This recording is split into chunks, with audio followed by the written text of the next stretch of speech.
तो आज हम light shadow and reflection chapter के बारे में पढ़ेंगे। तो चलिए शुरू करते हैं। तो सबसे पहले हम जानते हैं लाइट क्या होती है। तो light is a form of energy which help us to see object. ये एक तरह की एनर्जी होती है जो हमें वस्तुएं देखने में मदद करती है। When light falls on objects it reflect the light and when the reflected light reaches on our eyes then we see the object. तो कोई भी लाइट अगर किसी ऑब्जेक्ट पे पड़ती है तो वो जो लाइट रिफ्लेक्ट होके आती है तो वो हमें ऑब्जेक्ट देखने में मदद करती है जिस पे लाइट गिरी है। तो हम ये कह सकते हैं कि हम किसी ऑब्जेक्ट का रिफ्लेक्शन देखते हैं, क्योंकि अगर लाइट जा रही होती है तो वो लाइट रिफ्लेक्ट होके हमारी आंखों में आती है, तभी हम उसको देख पाते हैं। और लाइट जो होती है travels in a straight line. वो ऐसा नहीं है कि टेढ़ी मेढ़ी घूम के या कहीं से इधर उधर लेफ्ट राइट होके आए, वो सीधी स्ट्रेट लाइन में चलती है हमेशा।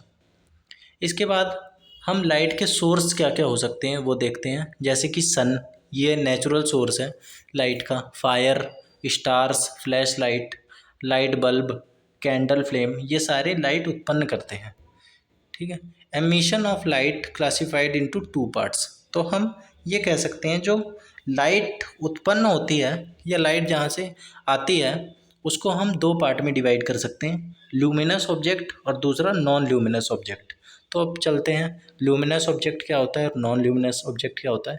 तो ल्यूमिनस ऑब्जेक्ट ऐसा ऑब्जेक्ट होता है जो जिसकी खुद अपनी एनर्जी होती है, जहाँ से लाइट निकल रही होती है उस पर कोई रिफ्लेक्शन होके हम नहीं देख रहे हैं, उस वो खुद लाइट है, इस वजह से हम उसको देख रहे हैं। उसकी डायरेक्ट लाइट हमारी आंखों में रिफ्लेक्ट हो रही है, वो किसी से लाइट लेके हमारी आंखों में रिफ्लेक्ट होके नहीं आ रही है। तो object that emit light on their own are called luminous object. तो जिसकी खुद की अपनी लाइट होती है उसे हम कहते हैं luminous object. Best example of luminous objects are the sun, stars, light bulb etcetera. क्यों हम इसको क्यों देख पाते हैं? क्योंकि इनकी खुद की लाइट होती है, ये अंदर से लाइट उत्पन्न करते हैं। अब नॉन ल्यूमिनस ऑब्जेक्ट क्या होते हैं? तो जिनकी कोई लाइट नहीं होती है, अगर उनको हम रख दें तो हम दूसरी किसी ल्यूमिनस ऑब्जेक्ट की सहायता के बिना हम उसे नहीं देख सकते, यानी कि बिना रिफ्लेक्शन के हम इसे नहीं देख सकते। Object that do not reflect light are known as luminous object. तो जो लाइट रिफ्लेक्ट नहीं कर सकते हो उसे हम नॉन ल्यूमिनस ऑब्जेक्ट बोलते हैं। Example of non luminous objects are wood, plastic, metals, moon etcetera. यानी कि ये खुद तो लाइट उत्पन्न कर नहीं सकते हैं, तो इन्हें हम नॉन ल्यूमिनस ऑब्जेक्ट बोलते हैं। ठीक है। अब जैसे मून है, तो मून भी हमें क्यों दिखाई देता है? क्योंकि उस पर सूरज की जो रोशनी है वो रिफ्लेक्ट होकर हमारी आंखों में आ रही है, तब हमें सूरज दिख रहा है। नहीं तो वो नॉन ल्यूमिनस ऑब्जेक्ट है, उसकी खुद की लाइट नहीं है। इसके बाद आप एग्जाम्पल के तौर पे या एक एक्टिविटी के तौर पे दो दो नॉन ल्यूमिनस ऑब्जेक्ट के नाम बता सकते हैं। जैसे कि मैं आपको बताऊं, जैसे खिड़की हो गया, कूलर हो गया, और क्या कहते हैं, टेबल हो गया, कॉपी हो गई, ये नॉन ल्यूमिनस ऑब्जेक्ट के उदाहरण हो सकते हैं। अब हम जानेंगे ट्रांसपेरेंट, ट्रांसलूसेंट और ओपेक ऑब्जेक्ट क्या क्या होते हैं। ट्रांसपेरेंट मटेरियल क्या होते हैं? When light passes straight through a material that material is transparent. तो कोई भी ऐसी लाइट जो स्ट्रेट उस ऑब्जेक्ट के आर पार हो जाए उसे हम ट्रांसपेरेंट मटेरियल कहते हैं। Transparent materials you can completely see through, उसके आर पार हम डायरेक्ट देख सकते हैं क्योंकि उसके आर पार लाइट रिफ्लेक्ट होके जा सकती है। अब ट्रांसलूसेंट मटेरियल क्या होते हैं? Material that allow only some light to pass through, यानी कि कुछ मात्रा में उससे लाइट रिफ्लेक्ट हो पाती है, पूरी तरह नहीं। जैसे ट्रांसपेरेंट ऑब्जेक्ट में पूरी तरह लाइट रिफ्लेक्ट हो जाती है, हम आर पार क्लियर देख सकते हैं। इसमें क्लियर नहीं देख सकते, कुछ कुछ देख सकते हैं। तो object allow light to pass through but they scatter the rays too much. तो जो रेज होती है लाइट की वो स्कैटर हो जाती हैं, वो बिखर जाती हैं। That you can not get a clear view, इसकी वजह से आप क्लियर व्यू नहीं देख सकते ऑब्जेक्ट का। What of what is on the other side, तो जो दूसरी तरफ चीज़ है उसको हम क्लियर नहीं देख सकते क्योंकि उसकी लाइट पूरी तरीके से नहीं जा रही है, स्कैटर होके जा रही है, बिखर के जा रही है। Example of translucent materials could be, जैसे थिन फाइबर, अगर आप कपड़े के ऊपर टॉर्च लगा के देखेंगे तो आर पार आपको पूरा नहीं दिखेगा, लेकिन थोड़ा बहुत हो सकता है दिख जाए। फ्रॉस्टेड ग्लास यानी कि चिटके हुए ग्लास में लाइट बिखर जाएगी उसको, उससे आर पार होते वक्त। थिन पेपर, पेपर अगर पतला सा है और उसके आर पार आप देखना चाहो तो धुंधला धुंधला आपको दिखेगा, क्लियर नहीं दिखेगा। अब ऑब्जेक्ट ओपेक मटेरियल क्या होता है? तो ऐसा मटेरियल जिसके आर पार हम बिल्कुल देख ही ना सकते हो, जैसे कि कोई दीवार हो गई, ठीक है, या आप अपनी बुक को अपनी आँख के आगे रख लो तो वो भी एक ओपेक मटेरियल है, क्योंकि बुक के आर पार नहीं देख सकते आप, लाइट क्योंकि रिफ्लेक्ट नहीं हो पा रही है आगे। तो opaque material do not allow any light to pass through them, ये लाइट को पास नहीं कर सकता है। All light that comes into contact with an opaque material is either reflected or absorbed, या तो इस पे लाइट पड़ते वक्त या तो सारी लाइट ऑब्जर्व हो जाती है या तो वो रिफ्लेक्ट होके दूसरी साइड चली जाती है। Opaque materials make a shown when you shine light on them, तो ओपेक मटेरियल तभी दिखते हैं जब उस पर कोई लाइट पड़े, ठीक है, और वो उसकी रिफ्लेक्शन हमारे आंखों तक आए। तो अगर उस पर लाइट पड़ेगी तो ही हम उसकी रिफ्लेक्शन देख पाएंगे, अंधेरे में हम उसको नहीं देख सकते। अब शैडो क्या होती है? तो light travels in a straight line, ये तो हमने पढ़ ही लिया, जान ही लिया। If something gets in its path the light is blocked, तो जो लाइट ब्लॉक हो जाती है उसके पीछे जो चीज़ फॉर्म होती है उसे हम शैडो बोलते हैं।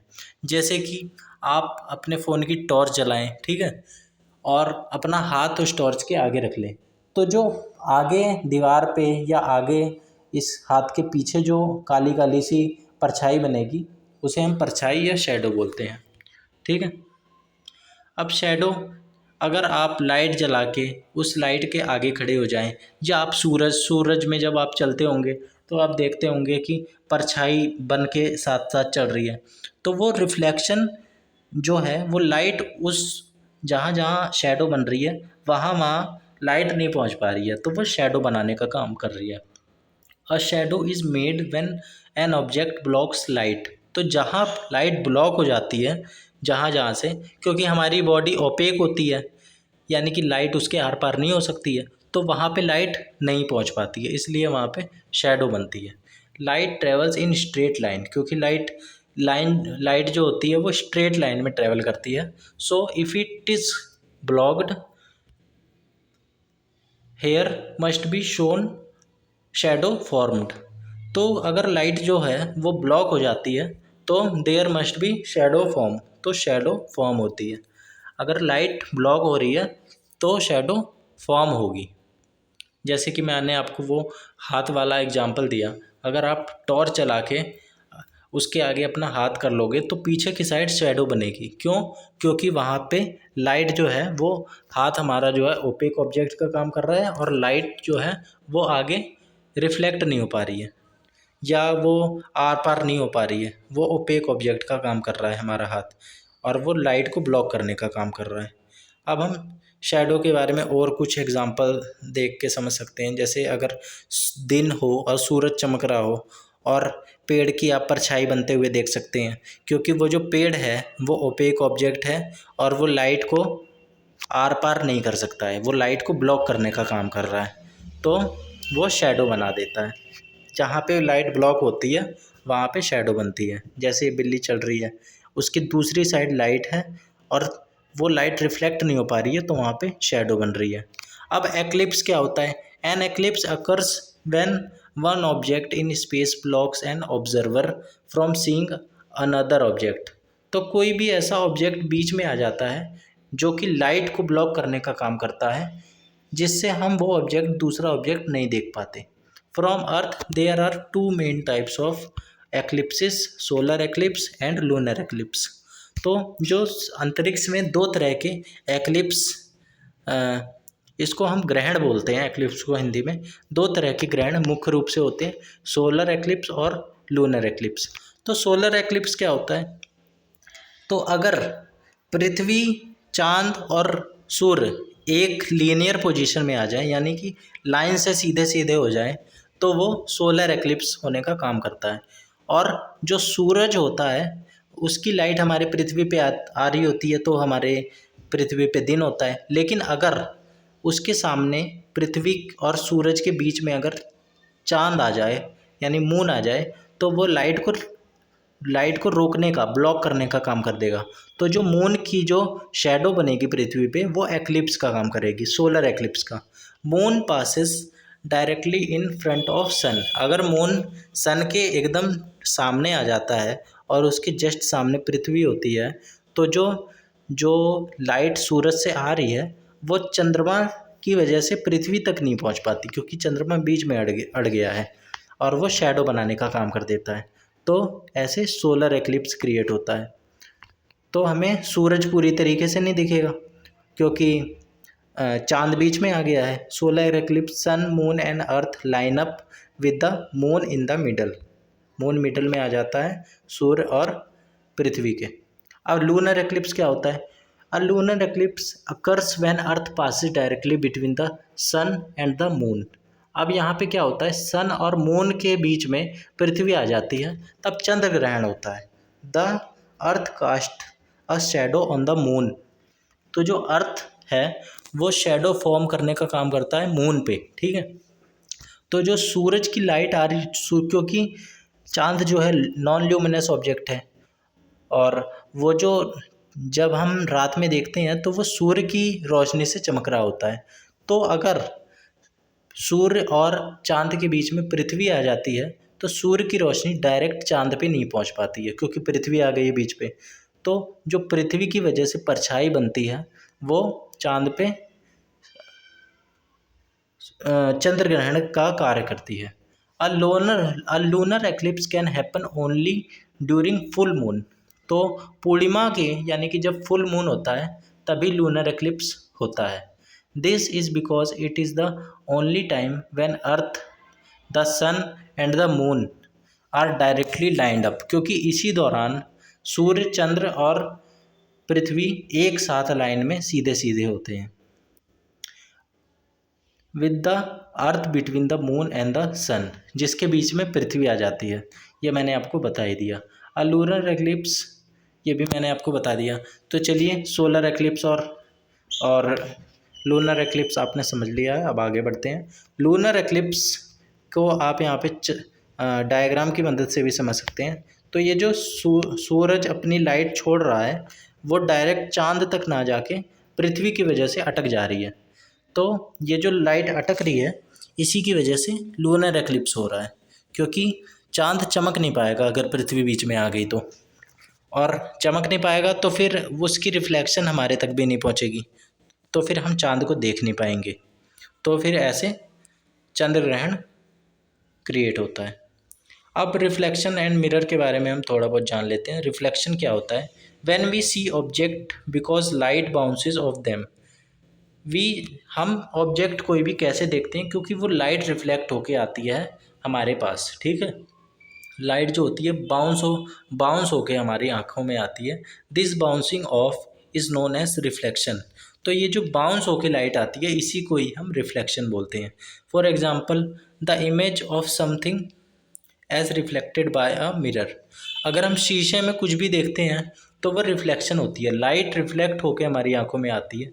जैसे हम खुद को अगर शीशे में देख रहे हैं तो हमारे ऊपर हम लाइट में खड़े होंगे तभी हम अपने आप को देख पाएंगे, और वो जो लाइट होगी वो शीशे में रिफ्लेक्ट होके ही हमें दिखती है, तो उसी को ही हम रिफ्लेक्शन बोलते हैं। How do we see thing. अब हम समझते हैं कि हम चीज़ों को देखते कैसे हैं।